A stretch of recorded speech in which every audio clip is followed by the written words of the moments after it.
नमस्कार दोस्तों, उत्तराखंड सीरीज़ में आज का टॉपिक है उत्तराखंड का ऐतिहासिक काल। कार्तिकेयपुर राजवंश या कत्यूरी राजवंश, जो कि उत्तराखंड का प्रथम ऐतिहासिक राजवंश है, जिसकी स्थापना 700 ईस्वी में हुई और इसके संस्थापक बसंत देव को माना जाता है और बसंत देव को परम भट्टारक महाराजाधिराज की उपाधि भी प्राप्त है। प्रथम राजधानी कार्तिकेयपुर की जोशीमठ चमोली में थी। बाद में राजधानी स्थानांतरित की गई। कुछ कारणवश माना जाता है कि प्राकृतिक आपदावश या प्राकृतिक आपदा की वजह से ही राजधानी चेंज की गई। बाद में राजधानी कत्यूर घाटी बैजनाथ कर दी गई, जिसके कारण इसे कार्तिकेयपुर नाम मिला। इस राजवंश का नाम जिसके कारण कार्तिकेयपुर हो गया था। माना जाता है कि कत्यूरी राजवंश वास्तुकला तथा मूर्तिकला के क्षेत्र में उत्तराखंड का स्वर्णकाल था, यानी कि स्थापत्य कला का स्वर्णकाल था। माना जाता है कि कार्तिकेयपुर की प्रशासनिक भाषा संस्कृत थी और लोक भाषा पाली थी। आदिगुरु शंकराचार्य कार्तिकेयपुर राजवंश के समय में ही उत्तराखंड बद्रीनाथ यात्रा पर आए। कार्तिकेयपुर राजवंश के स्रोतों की बात करें तो वह अभिलेख हैं जो ताम्र में भी मिले हैं और शिलालेख भी हैं। पांडुकेश्वर से प्राप्त 2 दानपात्र और कंडारस से प्राप्त 1 दानपात्र कार्तिकेयपुर के राजा ललितेश्वर देव का है। ताम्रपात्रों से पता चलता है कि ललितेश्वर देव कत्यूरी राजवंश के सर्वाधिक प्रतापी राजा थे। जनश्रुतियों के अनुसार पता चलता है कि कत्यूरी वंश का संस्थापक वासुदेव था, किंतु वासुदेव का नाम किसी भी अभिलेख या वंशावली में नहीं मिलता है। जबकि बागेश्वर से प्राप्त त्रिभुवन राज के शिलालेख से पता चलता है कि प्रथम कत्यूरी राजा बसंत देव था। कत्यूरी राजवंश के अब तक 8 अभिलेख मिले हैं। सभी अभिलेखों की लिपि कुटिला है, जो 9वीं व 10वीं शताब्दी के मगध के पाल वंश के अभिलेखों तथा कुछ तिब्बत से प्राप्त ताम्रपात्रों से मिलती है। अभिलेखों से पता चलता है कि कत्यूरी राजवंश के 3 परिवार या 3 पीढ़ियों ने यहाँ शासन किया है। बसंत देव और निम्बर देव और सलौणादित्य देव, ये 3 पीढ़ियाँ थी। बसंत देव, निम्बर देव और सलौणादित्य।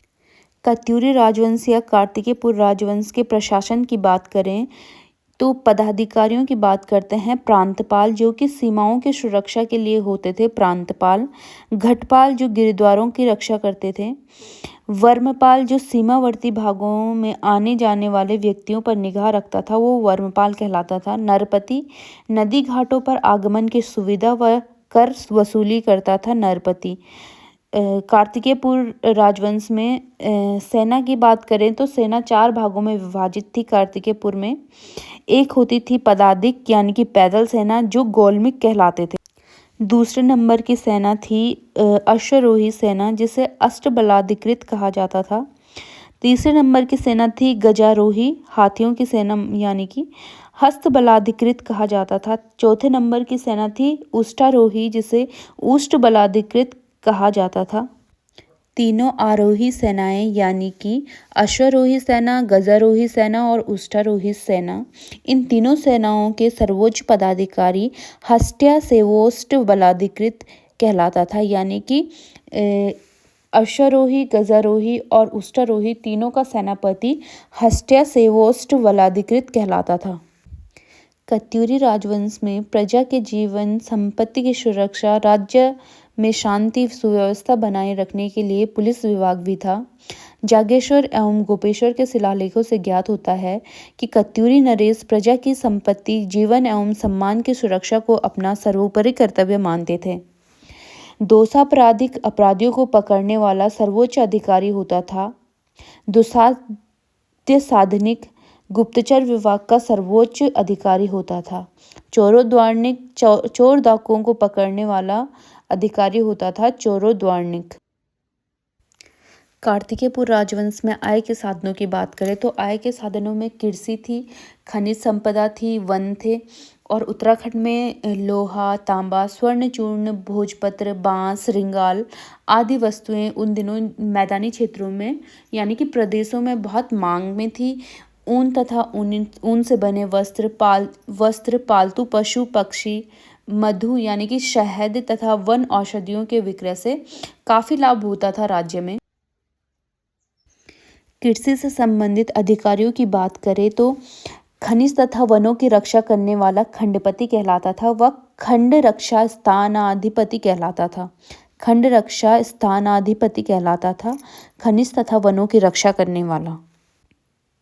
क्षेत्रपाल राज्य में कृषि की उन्नति का ध्यान रखता था। प्रभातार भूमि को विधिपूर्वक मापता था। उपचारिक या पदकोशचारिक नामक पदाधिकारी भूमि के अभिलेख रखता था। कत्यूरी राजवंश में मापन की 2 विधियां प्रचलित थी, द्रोण मापन और नाली मापन। अभी भी उत्तराखंड में द्रोण मापन यानी कि द्रोण और नाली यानी कि पाथा का प्रयोग होता है। उत्तराखंड में जमीन मापने की इकाई नाली होती है। एक नाली में 16 मुट्ठी होती है।